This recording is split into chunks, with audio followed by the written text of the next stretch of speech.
Italian Wine Podcast. Chin Chin with Italian wine people. Welcome to this episode of On the Road Edition with Stevie Kim and an in-depth conversation with Giampiero Bertolini about the changes taking place at Biondi Santi Tenuta Greppo. Where are we, Giampiero? We are in the Cantina Alta. What does that mean? It means a very nice place where the family has always started the process of the malolactic for our wines. Today is not used anymore for our wines, but we host our people here for tasting our old vintages mostly. So we came through the staircase. How do they bring the wine and how did they do that? I don't see any modern mechanisms yet. No, there is no modern mechanism yet here, and so it's. They did it manually. Yeah, they do manually, and in fact. We had a plan to substitute all this cask here, but it was impossible because we had to open the roof, and so we decided to keep as it is. And it was very difficult because everything was done manually by the people here. And so it's not ideal. So, Giampiero, of course I know you from the Frescobaldi days, right? So the big manager moving from one house to another.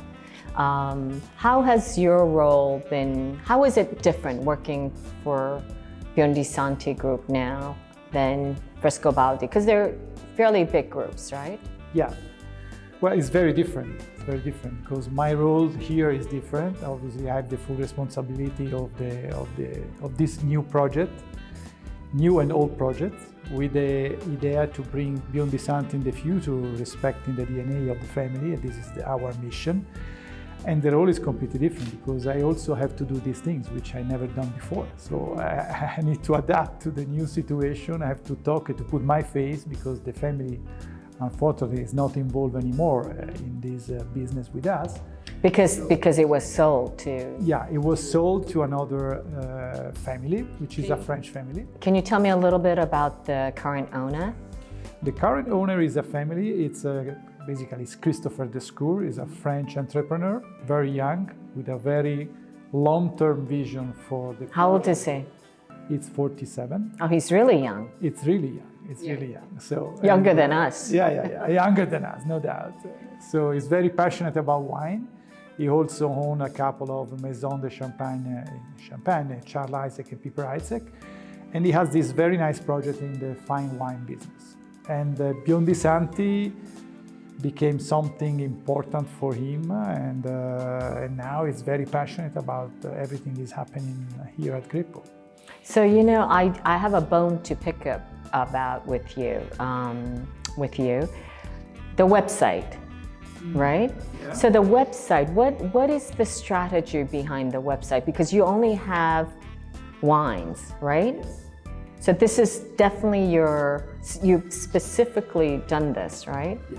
Yes, this was done on purpose, and this is basically the philosophy of Biondi Santi, to be very understatement, I would say, to focus everything on wine.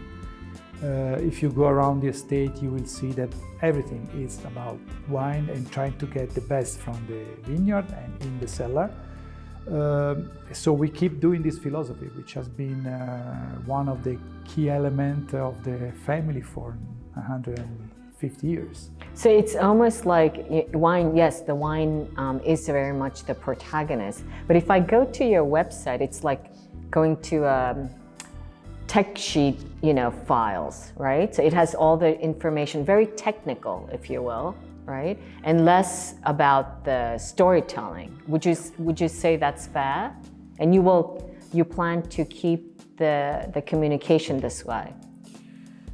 Yes and no, because obviously it's very important to tell the story about this fantastic family, this fantastic estate. But the key message in the website is really about the deep history of the family, because the files goes back to 1888. So it's a very clear message on how this estate has been historical for the winemaking in Italy. So it's very simple message about the founder of the Brunello, that's it. So tell us a little bit more about that, because not everybody knows who Biondi Santi is. So if you want to say 5 things, like 5 must know about Biondi Santi, what are those? Well, the first and most important is definitely the fact that Biondi Santi invented the Brunello. Okay. And that traces back. And what does that mean? It means that in a period where in Italy nobody was thinking about quality wines and the wines were made by blending different kind of varietals, they thought something very innovative that was one varietal, difficult because it was Sangiovese, and produced with a vision to have a very high longevity of the wines. That's why today, if you taste our 1891 or 1888 or 1925 vintage of Riserva, which we still have here in our cellar, you really have wine that are still alive and which is very rare in Italy, I would say. So the second point is that every generation of the family has left something very important here. The son of Ferruccio Biondi Santi, which was the inventor of the Brunello, was Tancredi. And Tancredi, for example, was the one that was called by the Italian government in the 60s to write the rules of the appellation here when the appellation was funded. Brunello. The Brunello appellation. So, and this rule is still followed today by all the producers here in Montalcino. So that was something important, recognizing that the family has set the bar for the quality here in Montalcino. And today, Montalcino is one of the most renowned areas in terms of quality wines in Italy. So that was very relevant. Another important point that, for example, Franco Biondi Santi left, the son of Tancredi, who I've had the greatest pleasure of meeting. Mm-hmm. So Franco was an innovator for his period. He was the one that selected the famous clone BBS 11, which means Brunello Biondi Santi 11, which was the first clone ever carrying the name of a family. And there was a huge study that lasted 7 years, and finally they selected a clone which was specifically suitable for this area. And we still use this clone today here. So he was an innovator. Another point, he introduced the controlled temperature here in the fermentation, which was in the 80s, which was something quite new in that period. But another important point... But the controlled temperature using different vessels? Yes. Mostly yes. stainless steel? Yeah. And another point which was extremely important for the appellation was what Franco did in the 90s. He organized a huge event here at Greppo in 1994, displaying 100 years of wines from 1888 to 1988. So he put together 15 different vintages ranging from these 2 dates. And that was very important because it was a period where in Tuscany there was a big fashion behind the Super Tuscan, which are great wine, but very different from the traditional Brunello like this one. And with this tasting, with 15 journalists coming from all over the world, he proved how the good Brunello, traditional Brunello, could really last for such a long time.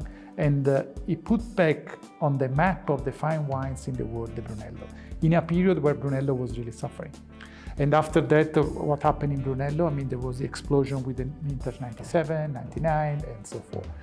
So that was extremely important for the appellation, really, because he was the man that really put back and rebalanced a little bit the role of the Brunello in the fine wines. So these are steps that really contributed to build this iconic estate, which has been recognized. Yeah, as so one it's very, yes. So I actually have a question from one of my team members, and I think this is a very good question. So first of all, you have, how many wines do you have? We have 3 wines. Okay. Rosso di Montalcino, the regular Brunello, and then the Riserva. That's it. Okay, that's it. Pretty simple, yes. Right? So the question from my teammate is the following. They say Rosso di Montalcino, they feel like it's a little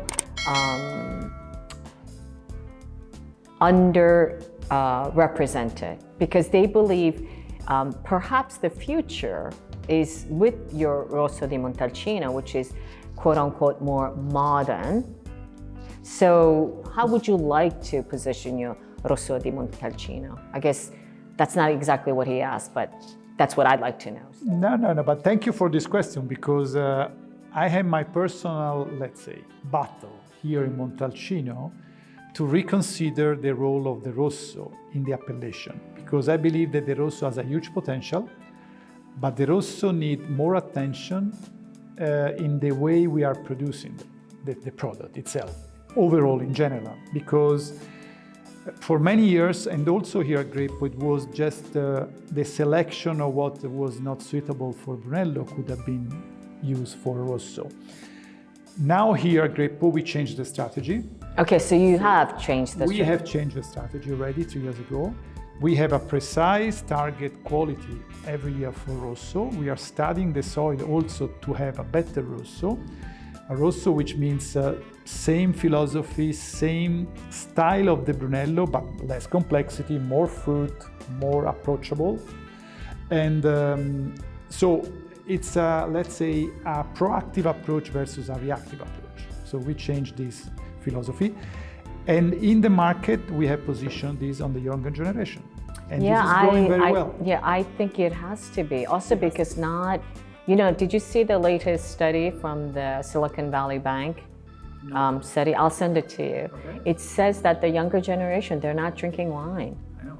So we have to make them more accessible and a bit more modern, right? Because the muscular wines are not performing as well with the younger generation. Yeah. They don't like it. Yeah. So so I feel like that was an appropriate question, because also the when are you releasing the wines? This is 2006. Is this the new release? No. This is the new release, but this is the Brunello. It's not the Rosso. Right. I know. Yeah. The this Brunello. is the release now. Yes. So it takes 6 years. 6 years in our case. Yeah. So it's usually 5, right? Usually 5. Yeah. Yes. So it took 6 years to release, and I think the wines can be enjoyed a little earlier, right? So that's the market that we want to. Yeah. Otherwise, the Rosso should be that. Yeah, I think absolutely. it's going to be very difficult. Yeah. Listen, so we have just 5 more minutes. Tell us about this wine and the vintage. This wine will be released as of March the 1st. So this is like, it's not March 1st yet, so anteprima. Yeah, it's an anteprima. It's a private anteprima. It's a private anteprima, exactly. As you mentioned, we are 1 year behind the others. This vintage in Montalcino has been great. One probably of the best ever, I would say, as well as the 2015. But if we compare this, for example, with 2015, this is a much colder vintage, which deliver balsamic. It plays more on finesse, on elegance. So I definitely like very much this profile of wine, even because it reflects, I would say, more the style of the family, which again plays very much on elegance. You have a very good red fruit on the nose, and the wine has already some balsamic. And one of the key characteristics of Biondi Santi, which is extremely reflected here, is the freshness. So you feel this wine, how it's fragrant and it's fresh in the mouth, and this provides longevity, I would say, drinkability. And also, I would always suggest to pair wine with food. I'm not really suggesting just to taste wine by itself, but the food is always very important to exalt the characteristic of the wine. But you're releasing it 1 year later than everybody else because it's the tradition, or you feel like the wine isn't ready? What is? No. There is a technical reason behind it. Mm-hmm. We decided to increase the time in the bottle before releasing the wines, and this time in the bottle is the 1 year more that we had, and we keep at this state, because once we release the bottle, we want the wine to be ready to be drunk, and then you may decide to drink now or to drink in 50 years, but after 6 years, 7 years for the Riserva, you have to open. You can open it. When does it show its maximum potential? At what age? It's difficult to say. I mean, it depends on the vintage, exactly. right? It depends very much on the vintage. But this is a very good vintage, like the 15. But they are different in that respect because the 15 is much warmer. So probably the peak will be in a shorter period of time than this. This is going to be a longer longevity probably. And I would say in 4 to 5 years, you already get a very good wine. And then it gets into the period that you start perceiving the tertiary aromas, which provide different experiences. So to me, it's different to say there is a window, because our experience here at Greppo, then when we taste all the reservas, today are good, and in 6 months they change and maybe are not as good so it's a cyclical more than like this, you know. Who's the winemaker now? The winemaker here is Federico Radi. Federico has been working for more than 20 years with Sangiovese in Tuscany, different producer here, and he came on board in 2017. So his first vintage, it's 17. Oh, so yeah. we haven't seen his here. wine yet. No, I mean, he followed the wine in the cellar, but the harvest was done by Jacopo Biondi Santi at that time. So in terms of the style, since the new company took over, the new family took over, it hasn't altered the style. No, not at all. So the magic formula you're still keeping in a way, right? Absolutely. We changed nothing here, neither in the vineyard nor in the cellar. We try to be more precise. This is, yes, we have to move forward in a way that we need to be more precise, but the style has to stay. More precise in the vineyard or in winemaking? In both? In both. In the blending, in the tasting. We do a lot of tasting. Every other week we do tasting with the technical team of the different parcels that we have identified. And this is a structural work that should bring us to be more precise for the blending, the final blending of each vintage. So my last question before I let you go, because it's 4. First of all, thank you for having me. I just called you yesterday. It's always a pleasure to meet you, Steve. What is the biggest challenge that lies ahead right now? In the next, I would say, 2 to 3 years for your company. Like, what would you like? What is your objective? What would you like to accomplish? I mean, it's short term. Yeah, it's short term, but the most important thing is to reconnect with all the people around the world and to show what is Biondi Santi in real, because we realized that majority of the people knew Biondi Santi very well as a name, but they didn't taste the wine. So we need to put the wine in front of the people to talk about our history through the wines and to reconnect all these people. That's the first priority. The second one is to, let's say, acquire credibility in our project, because it's obvious that when the French came to Montalcino, there was an issue of credibility.